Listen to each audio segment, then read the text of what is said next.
मुलांनो, आज आपण मराठी विषयाच्या माध्यमातून लेखन कलेचा विकास होण्यासाठी, विविध विषयांची माहिती आपणाला होण्यासाठी आपण मराठी विषयाला अनुसरून जे निबंध लेखन आहे, या निबंध लेखनाची माहिती आपण घेणार आहोत.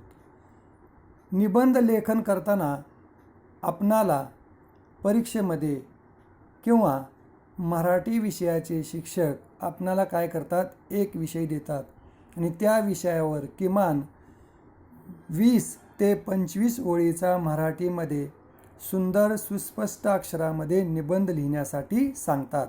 उदाहरणार्थ, माझे बाबा या विषयावर आपणाला निबंध लिहायला सांगितला की आपण काय करतो, आपल्या बाबांविषयी माहिती लिहितो. बाबांचं नाव, बाबा काय करतात, कोणते काम करतात, त्यानंतर बाबा आपल्याला दैनंदिन जीवनामध्ये प्रत्यक्ष मदत कशी करतात, संकट आल्यानंतर त्याचा सामना करायला कसे सांगतात, असे बाबांविषयीचे आपण गुण, त्यांची वैशिष्ट्ये आपण काय करतो, निबंधाच्या माध्यमातून लिहितो. आणि निबंध लिहिताना अगोदर त्यांची पूर्ण माहिती, त्याच्यानंतर ते काय करतात आणि त्यानंतर प्रत्यक्ष आपल्याला बाबा संकट आल्यानंतर, एखाद्या वेळेस एखादी गोष्ट समजत नसल्यानंतर मदत कशी करतात, याविषयी आपण काय करतो, निबंध लेखनाच्या माध्यमातून माझे बाबा या विषयावर किमान 20 ते 25 ओळीचा निबंध लिहितो. तर हा निबंध लिहित असताना आपण कशी काळजी घेतली पाहिजे, जेणेकरून आपल्याला विषयही समजेल, मराठी विषयाच्या माध्यमातून आपल्या लेखनाचा विकासही होईल आणि सुस्पष्ट सुंदर अक्षरामध्ये आपणाला सांगितलेला निबंध लिहिता येईल. यासाठी आपण काय करूया, निबंध लेखनाची माहिती आज या ठिकाणी घेऊया. त्यासाठी निबंध लेखन करत असताना कोणती काळजी घ्यायची आहे, निबंध लेखनाचे किती प्रकार आहेत, त्या प्रकारांच्या माध्यमातून कोणते निबंध आपणास विचारले जातात, त्याची माहिती लिहावी लागते, हे आपण प्रत्यक्ष आज या ठिकाणी निबंध लेखन या विषयाच्या माध्यमातून या ठिकाणी घेऊया. आता निबंध लेखन करत असताना आपल्याला त्या विषयाच्या माध्यमातून, म्हणजे ज्या दिलेल्या विषयाच्या माध्यमातून आपल्याला सविस्तर माहिती असावी लागते. आणि ही सविस्तर माहिती आपण काय करतो, पॅरेग्राफच्या माध्यमातून लिहितो.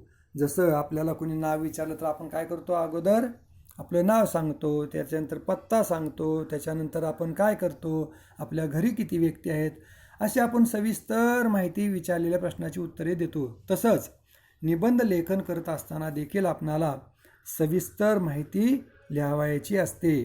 जो पण विषय आपणाला विचारला आहे त्या विषयांची माहिती आपणाला लिहिणे आवश्यक असते. आता निबंध लेखन करत असताना निबंध लेखनाचे प्रथम आपणाला एकूण किती प्रकार आहेत हे पाहावे लागतात. आता या ठिकाणी निबंध लेखनाचे प्रकार आपल्याला मी सांगतो, ते तुम्ही काय करायचं आहे, अगोदर ऐकायचं आहे, सुंदर सुस्पष्ट आवाजामध्ये ऐकायचं आहे आणि मग ही लिंक व्यवस्थित ऐकून परत तुम्ही काय करायचे, सांगेल त्या पद्धतीने, सांगेल त्या विषयावर निबंध लिहायचा आहे, प्रामाणिकपणे लेखन करायचे त्याचं. तर आपण निबंध लेखनाचे प्रकार पाहूया. आता निबंध लेखनाचे एकूण 5 प्रकार आहेत. त्यामध्ये एकूण 5 प्रकार आहेत. त्यामध्ये वर्णनात्मक निबंध, 2 वैचारिक निबंध, 3 कल्पनाविलासात्मक निबंध, 4 आत्मवृत्तपर निबंध आणि 5 चरित्रात्मक निबंध, असे एकूण निबंध लेखनाचे आपल्या अभ्यासक्रमानुसार 5 प्रकार आहेत. या 5 प्रकारामध्ये आपल्याला काय करायचं आहे, निबंध लिहायचा असतो. त्यापैकी पहिला प्रकार पाहूयात आपण, वर्णनात्मक निबंध. आता वर्णनात्मक निबंधामध्ये आपल्याला काय केलं जातं, विषय दिला जातो आणि त्या विषयाचं आपल्याला काय करावं लागतं, लेखन करावे लागते, सविस्तर लेखन करावे लागते.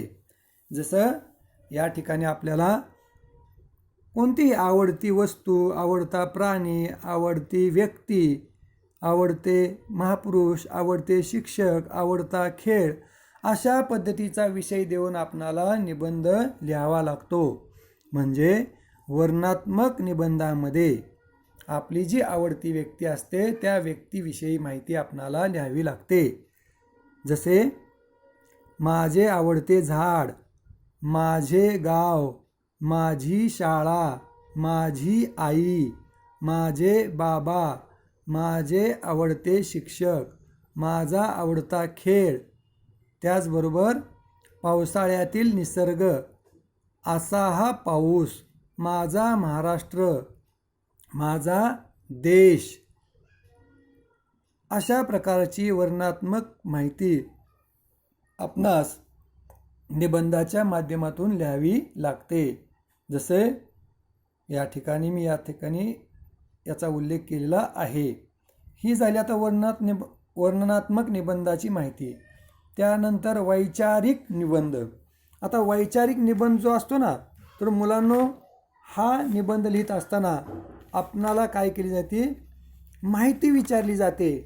आता ती माहिती वर्णनात्मक निबंध लिहिताना आपल्याला ज्या विषयाची, ज्या विभागाची, उदाहरणार्थ मोबाईल असेल, दूरचित्रवाणीचे फायदे असतील, साथींचे आजार, वायू प्रदूषण, पाणी, वाचनाची आवड, वाचनालय, महापुरुषांचे मोठेपण, हिरवी संपत्ती, कालचे व आजचे खेळ.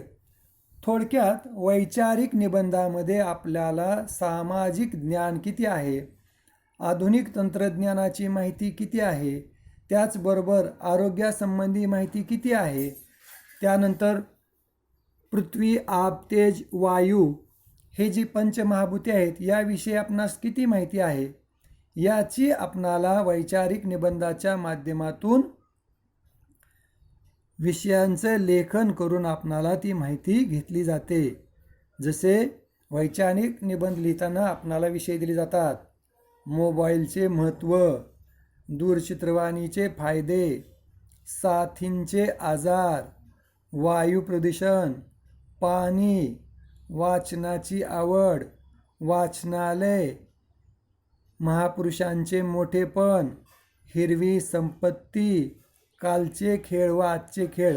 असे वैचारिक निबंधाच्या माध्यमातून या ठिकाणी आपणास माहिती लिहावी लागते. उदाहरणार्थ महापुरुषांचे मोठेपण यामध्ये छत्रपती शिवाजी महाराज, डॉक्टर बाबासाहेब आंबेडकर, महात्मा ज्योतिबा फुले, सावित्रीबाई फुले, स्वामी विवेकानंद, त्याचबरोबर सामाजिक कार्य करणाऱ्या व्यक्ती महात्मा गांधी, मदर तेरेसा, संत गाडगे महाराज, संत तुकडोजी महाराज, त्यानंतर अध्यात्माची माहिती देणारे ज्ञानेश्वर, नामदेव, मुक्ताबाई.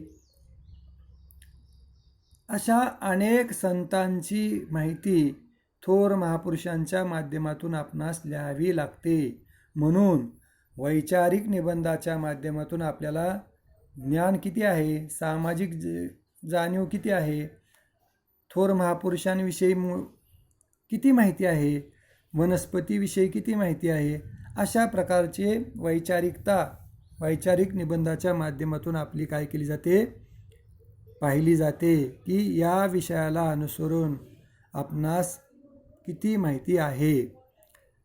आता निबंध लेखनाचे प्रकार पाहत असताना पहिला जो निबंध आहे तो वर्णनात्मक निबंध, दुसरा जो आहे वैचारिक निबंध आणि तिसरा जो निबंधाचा प्रकार आहे तो म्हणजे कल्पनाविलासात्मक निबंध. आता कल्पनाविलासात्मक निबंध लिहिताना आपल्याला काय विचारलं जातं, जसं आपण स्वप्न पाहतो ना, स्वप्नामध्ये एखादी चांगली गोष्ट जर आपण ऐकली, पाहिली, बघितली दृश्यरूपात तर ते आपल्याला लगेच लक्षात राहते. आणि स्वप्न एखादं जर चांगलं असेल आणि ते पहाटेच्या वेळी जर पडलं असेल तर आपण लगेच काय करतो, आईला विचारतो, बाई मी स्वप्नात असं पाहिलं आई, मग ते खरं होईल का? स्वप्न ही पाहिलेली नेहमी चांगली असतात. दैनंदिन जीवनामध्ये ज्या पण काही चांगल्या गोष्टी आपण अभ्यासतो, पाहतो, ज्याच्यावर विचार करतो, अशाच विषयाची स्वप्न आपणाला पडत असतात. फक्त स्वप्न पडल्यानंतर ते स्वप्न पूर्ण करण्यासाठी आपल्याला परिश्रम मेहनत करावी लागते. मग अशाच प्रकारचे कल्पनाविलासात्मक निबंध आपणाला विचारले जातात. आता यामध्ये पहा, आणि कल्पनाविलासात्मक निबंध लिहिताना अतिशय आपल्याला गंमत वाटते बरं का, परंतु त्या विषयाचं ज्ञान आपणाला असेल तर गंमत वाटते, लिहिताना फार आनंद होतो. जसं आपण विचार करतो, सूर्य उगवला नाही तर, आता सूर्य उगवला नाही तर काय होईल ही माहिती आपल्याला याच्यामध्ये लिहावी लागते. मग त्याच्यासाठी आपल्याला सूर्याचं महत्त्व, सूर्याचं दैनंदिन काम कसं आहे, तो काय करतो, तो कशी मदत करतो आपल्याला, दिवस रात्र होण्यासाठी सूर्याचं महत्त्व आहे, वनस्पती वाढण्यासाठी सूर्याचं महत्त्व आहे, वनस्पती नव्हे तर पाण्याची वाफ झाल्यानंतर त्या वाफेचं ढगामध्ये रूपांतर होतो, ढगामध्ये रूपांतर झाल्यानंतर पाऊस पडतो.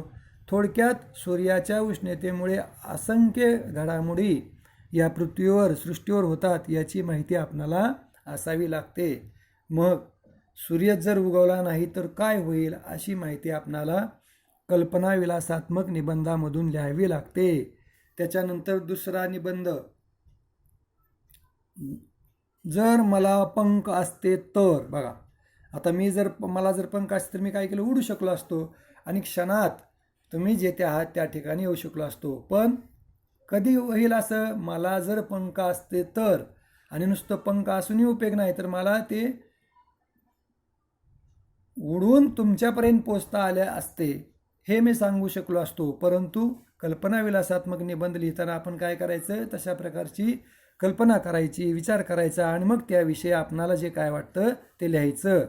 जसं सूर्य उगवला नाही तर, जर मला पंख असते तर, परीक्षा रद्द झाल्या तर.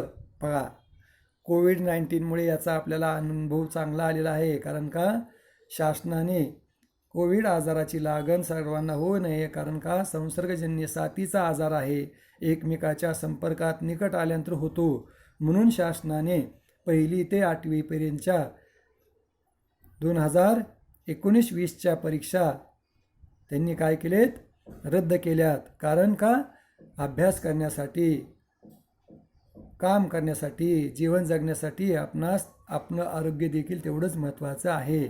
म्हणून कल्पनाविलासात्मक निबंध लिहिताना असे विषय आपल्याला दिले जातात. सूर्य उगवला नाही तर, जर मला पंख असते तर, परीक्षा रद्द झाल्यावर, आई संपावर गेली तर, आठवड्यामध्ये रविवार नसता तर. पहा, जर तरच्या गोष्टी आपणाला कल्पनाविलासात्मक निबंधाच्या माध्यमातून लिहावे लागतात, आणि याचा अनुभव आपल्याला घरामध्येच येतो. कारण का, दैनंदिन जीवनामध्ये कितीतरी प्रकारची आई आपल्याला कामाच्या माध्यमातून मदत करत असते. शाळेत जाताना डब्बा करून देते, आल्यानंतर अभ्यास घेते, आपले कपडे स्वच्छ करते, आपणाला चांगले संस्कार करते, आपल्याला मदत करते. एवढी कामं आई जर आपल्याला मदत करत असेल आणि ती जर संपावर गेली तर काय बरं होईल आपलं. मग हे विचार कल्पनाविलासात्मक निबंधाच्या माध्यमातून आपणाला लिहावे लागतात. त्यानंतर आठवड्यामध्ये रविवार नसता तर. बघा, आठवड्याची एकूण 7 वार आहेत, त्याच्यामध्ये एक रविवार जर नसता तर आपल्याला सुट्टी मिळाली नसती, शाळेला आपल्याला आराम मिळाला नसता. कारण का, जीवन जगत असताना, काम करत असताना, सतत परिश्रम करत असताना शरीराला विश्राम, आराम देण्याची देखील गरज असते. म्हणून विशेष करून कल्पनाविलासात्मक निबंध लिहिताना जर तरचा वापर करतो. म्हणून तशाच प्रकारचे विषय देखील आपल्याला दिलेले असतात. त्यामध्ये सूर्य उगवला नाही तर, जर मला पंख असते तर, परीक्षा रद्द झाल्यावर, आई संपावर गेली तर, आठवड्यामध्ये रविवार नसता तर. अशा विषयांची मांडणी आपणाला निबंधाच्या माध्यमातून करावी लागते. त्यानंतर निबंधाचा 4था प्रकार, आत्मवृत्तपर निबंध.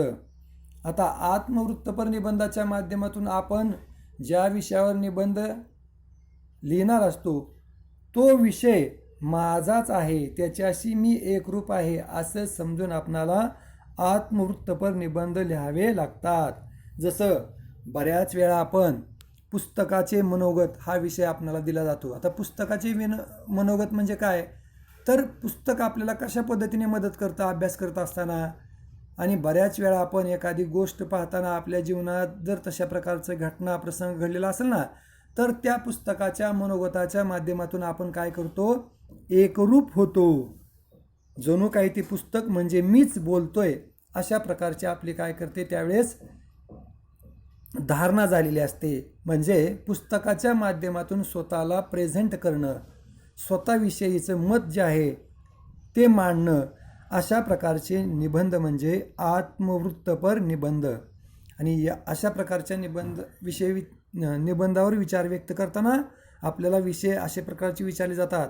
एक, पुस्तकाचे मनोगत, पडक्या किल्ल्याचे मनोगत, नदीची कैफियत, मी एक कष्टाळू शेतकरी, विहिरीचे मनोगत. थोडक्यात निर्जीव ज्या काही वस्तू आहेत परंतु त्याचा आधार घेऊन आपण आपले जीवन जगत असतो, त्या पाहत असतो, अशा विषयांना आपण काय करत असतो, आपल्या विचाराच्या माध्यमातून आत्मवृत्ताच्या माध्यमातून त्याविषयी आपण लेखन करत असतो.